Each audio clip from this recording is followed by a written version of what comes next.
Kasi nasa McDo sila. Ma, say it in English, please. Oh my God. It's on the telephone. How would I know who's speaking? What a wonderful world.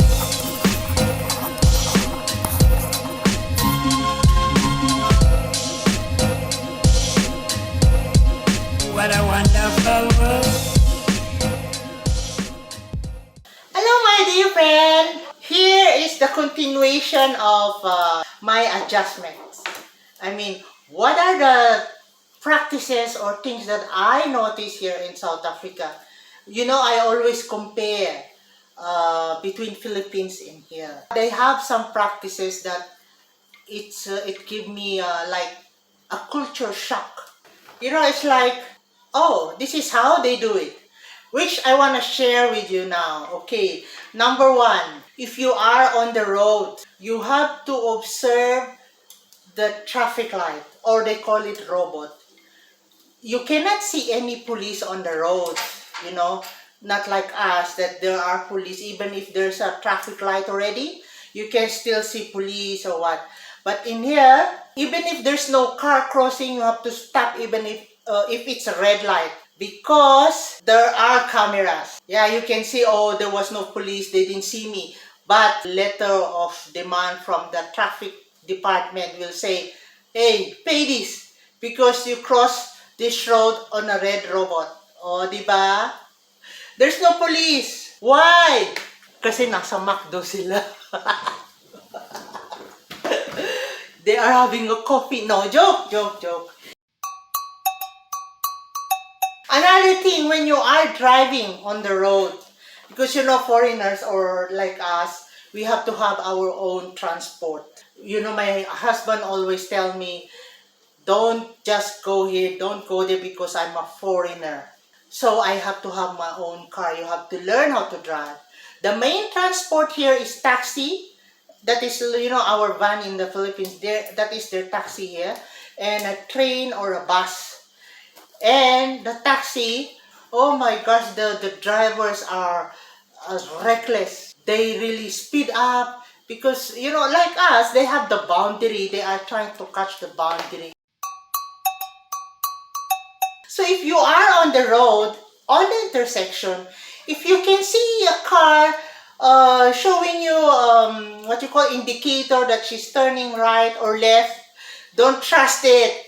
Wait until they will do it. Otherwise, you will be in trouble. Because a lot of them, they will say the indicator is right, but they are turning left, or they're not even turning at all. And some people, the time that they wanna turn, and that's the time that they're gonna indicate. So you really have to very, very, very careful on the road. And Marius learned how to swear on the road. You know what is he swearing? Bobo! Puninam! That's what he learned on the road. During the funeral, you know, if there's a person who passed away, for us in Philippines, we have to have, you know, lamay, you know, for like several days awake. Babantayan mo. But for here, they will get the body and put it in the morgue. And you will wait maybe 3 to 4 days. They will let you know when it's, you know, time for a burial already. You know, that's the funeral service. And after that, it's either be cremated or to be, you know, on the cemetery. But lately, we prefer having a cremation. In a hospital, if your loved one is sick, you cannot go and sleep and be with them in hospital. They won't allow you. You're only allowed to be in hospital during visiting time. Not like in Philippines that they require someone to watch over yung may sakit, di ba? But for here, no. If he's in hospital, you're gonna leave them there. You cannot go sit there, or you cannot go sleep with them. When I was still working, sometimes I'm receiving calls, you know, And then I noticed, even my husband asked me, because I'm telling them, you know, this guy, he told me this, that, this, that. And then he said, who do you speak to? The black or white or Indian? So I said, why are they asking me that? I mean, it's on the telephone. How would I know who's speaking? Tatanungin ako, it's a black, Indian, or white. How would I know? He's on the phone. But the thing is, by the way they talk, like me, they will know already that I am not a South African because my accent is different. For here, you will know who you're gonna speak to, whether they're an Indian or they're black African or white. You will know because iba-iba, the accent is different.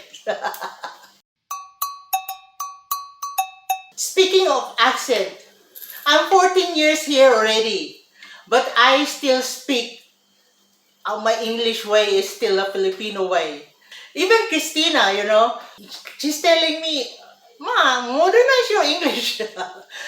Christina, when we came here, she was only 8 years old. Oh, nakalimutan ko na. 8 or 10 years old. And she don't even speak English that time. But now, she tells me, Ma, say it in English, please. Oh my God. During braai, there was a braai before. I started the fire for the barbecue. And I do barbecue. It's a big deal for them because they said the woman here, they only know how to paint their nails. Nails. Mag-cutex daw. It was a big deal for them when I started the fire. Because women here, they don't do it. But, sorry, just a disclaimer. This is my observation during our party. There are some race here, the Indians, they do it. I am not generalizing, but only on the group that we join with. It was a big deal for them when I bride. I'm 14 years here already.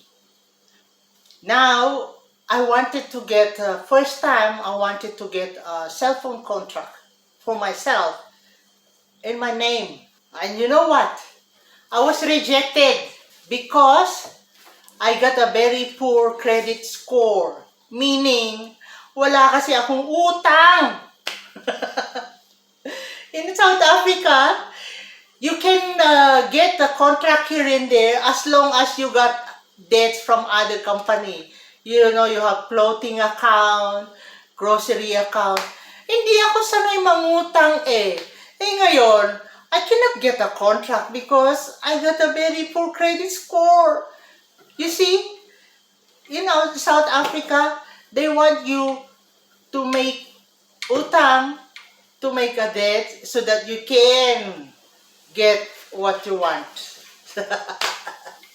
Anyway, there are still a lot of, practices and things that I noticed, but I just shared to you what is, I always see and everything. Anyway, thank you for watching, friends, and hope to see you in my next vlog. Bye-bye!